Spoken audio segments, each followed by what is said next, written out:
হাঁসের খাবারের শামুকের বস্তা এখন 150 টাকা বস্তা। যদি কেউ শামুক সংগ্রহ করতে চান তাহলে আমার সাথে যোগাযোগ করবেন। ডিসক্রিপশনে ভিডিও স্ক্রিনে নাম্বার দেওয়া থাকবে। বিসমিল্লাহির রহমানির রহিম। আসসালামু আলাইকুম। কৃষিগত ইউটিউব চ্যানেলে আপনাকে স্বাগতম। এই মুহূর্তে যেখান থেকে বসে আমার এই অনুষ্ঠান দেখছেন সবাইকে আন্তরিক শুভেচ্ছা জানিয়ে শুরু করছি আজকের ভিডিও। দর্শক, অল্প পুঁজিতে হাঁস পালন করা অধিক পরিমাণ লাভ, তাই খামারিরা বিভিন্নভাবে হাঁস পালন করে অনেক অর্থ উপার্জন করছে এই হাঁসের খামার থেকে। হাঁসের খামার করতে গেলে আপনাকে যে সকল পদক্ষেপ গ্রহণ করতে হবে সেটা হচ্ছে হাঁসের খাবার ব্যবস্থাপনা। দর্শক, আজকের ভিডিওর বিষয় হচ্ছে হাঁসের প্রধান খাবার কি এবং হাঁসের কোন খাবার দিলে 90% বা 80%, 85% ডিম বৃদ্ধি পায়, এই বিষয়গুলো আলোচনা করব। হাঁস পালন করতে গেলে আপনি হাঁসের খাবার ব্যবস্থাপনা পরিচালনা করতে হবে, এই সিস্টেমটা রাখতে হবে। কারণ সস্তাতে যদি খাবারটা তৈরি করতে পারেন বা সস্তাতে হাঁসের পুষ্টিকর খাবার সংগ্রহ করে দিতে পারেন, তাহলে আপনি হাঁস পালন করে লাভবান হতে পারবেন। দর্শক, আমি দেখছি যে বিগত দিনগুলোতে হাঁসের খামার করে অনেক খামারই লস হয়েছে। কেন?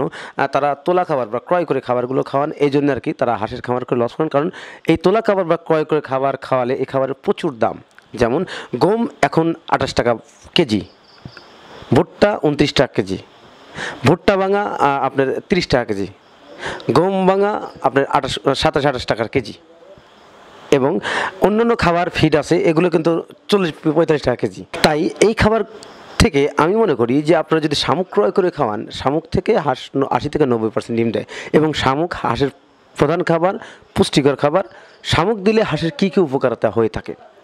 শামুক দিলে হাঁসের রোগ প্রতিরোধ ক্ষমতা বৃদ্ধি পায়, গ্রোথ বৃদ্ধি পায় এবং ডিমের পরিমাণটা বৃদ্ধি পায়। শুধু আমার কথা না, উপজেলা স্বাস্থ্য কমপ্লেক্স বা স্বাস্থ্য অধিদপ্তরে যারা চাকরি করেন তাদের কাছ থেকে যোগাযোগ করে তাদের সাথে পরামর্শ করে আপনি শামুকগুলোর ক্রয় করতে পারবেন। শামুক যেভাবে নেয়ার পরে আপনি হাঁসকে দিবেন, সেটা এখন আপনি যদি পর্যায়ক্রমে বেশি দেন তাহলে পর্যাপ্ত বেশি ডিম দেবে।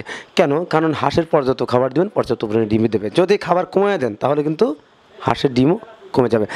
100 হাঁসের জন্য আমরা 30 কেজি খাবার নির্ধারণ করে থাকি। দর্শক, আরেকটা প্রবলেম কিন্তু থেকেই যায়। সেটা প্রবলেমটা হচ্ছে আপনার হাঁসের যদি ফিড বা অন্যান্য খাবার অভ্যস্ত করে থাকেন, সেক্ষেত্রে কিন্তু আপনি টোটালি শামুক দিতে পারবেন না। কেন দিতে পারবেন না? কারণ শামুক দিবেন আপনি, তারপরে টোটাল শামুক দিবেন, তাহলে ফিডটা বন্ধ করে দেবেন যে সাশ্রয়ের মধ্যে, তাহলে কিন্তু আপনি লসের সম্মুখীন হবেন। কেন? টোটাল ডিমই বন্ধ হয়ে যাবে। আপনি যদি হাঁসের খাবার শামুকটা 50% এবং অন্যান্য খাবার 50% দেন, তাহলে কিন্তু হাঁসের খাবারটা দিলে আপনি লাভবান হতে পারবেন।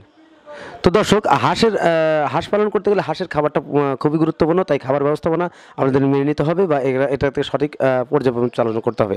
আর দ্বিতীয় কথা হচ্ছে, হাঁসের খাবারের শামুকের বস্তা এখন 150 টাকা বস্তা। যদি কেউ শামুক সংগ্রহ করতে চান তাহলে আমার সাথে যোগাযোগ করবেন। ডিসক্রিপশনে ভিডিও স্ক্রিনে নাম্বার দেওয়া থাকবে। আমার সাথে যোগাযোগ করলে আমি আপনাদের নিজস্ব জায়গায় শামুক পৌঁছে দিতে পারবো। শামুক এখন 50 কেজি বস্তা এবং 150 টাকা বস্তা। যদি শামুক প্রয়োজন হয় তাহলে আমার সাথে যোগাযোগ করবেন। আমি আমার নির্দিষ্ট গাড়ি দিয়ে আপনাদের নির্দিষ্ট জায়গায় শামুকগুলো পৌঁছে দিতে পারবো। আর শামুক দিলে হাঁস 80-90% ডিম দেয়, এটা শিওর।